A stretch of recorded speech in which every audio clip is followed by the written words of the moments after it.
back. Today we're going to talk about proportions. First of all, what is a proportion? A proportion is an equation that states that two ratios or fractions are equivalent. For example, if I look at two fractions that are equivalent, I can say that 1/2 is equal to 2/4.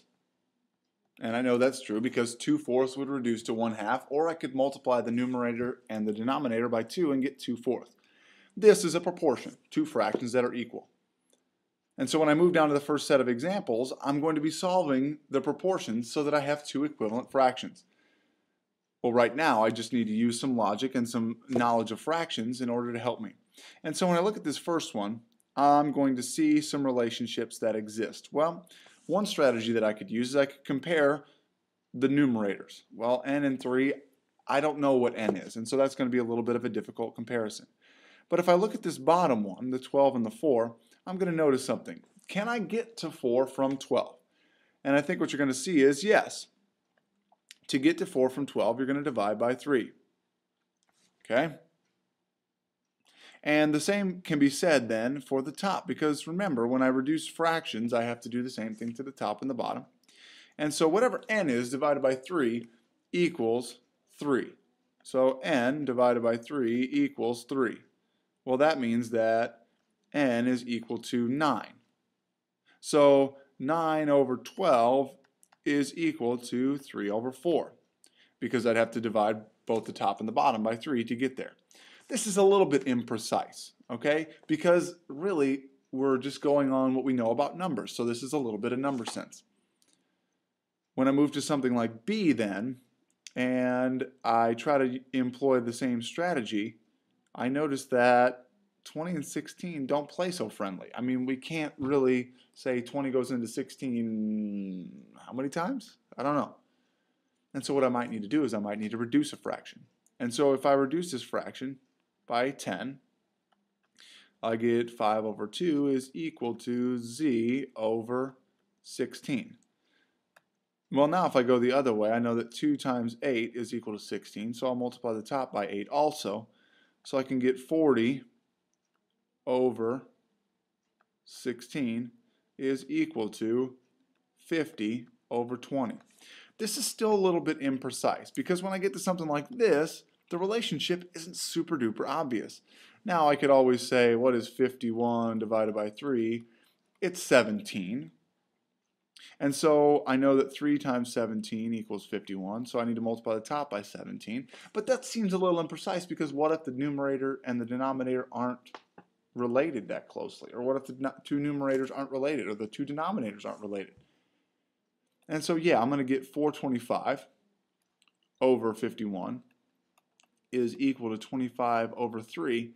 But really that's more number sense, and I got to know all that stuff, which I might know. You might know that. But I need another way to solve it.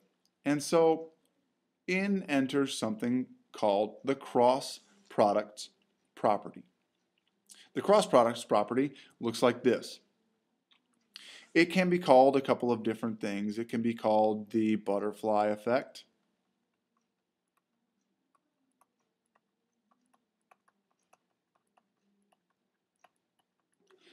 Okay? And the reason it's called that is because we are going to make a cross. And we're going to circle the cross products.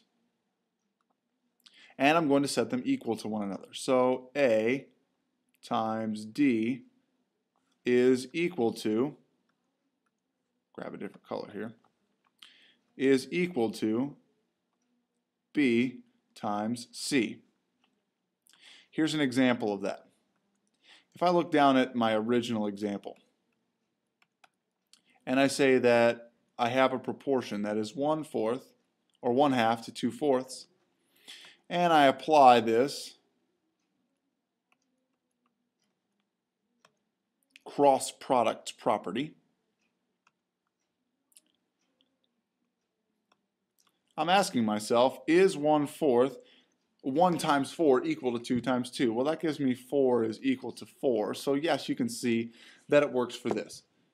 And so really what we're coming to is an easier way to solve these things without having to have so much of that reducing fractions involved.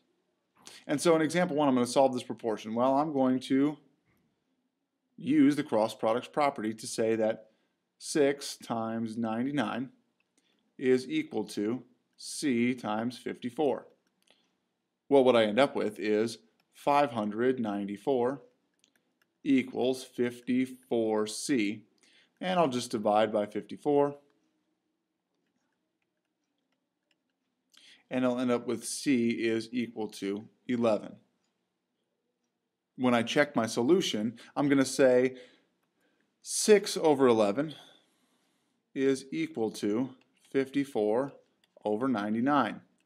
And to check to see if that's true, I'm going to ask myself this question. 6 times 9 equals 54. Is 11 times 9 equal to 99? Yes. So there's my solution there. Okay?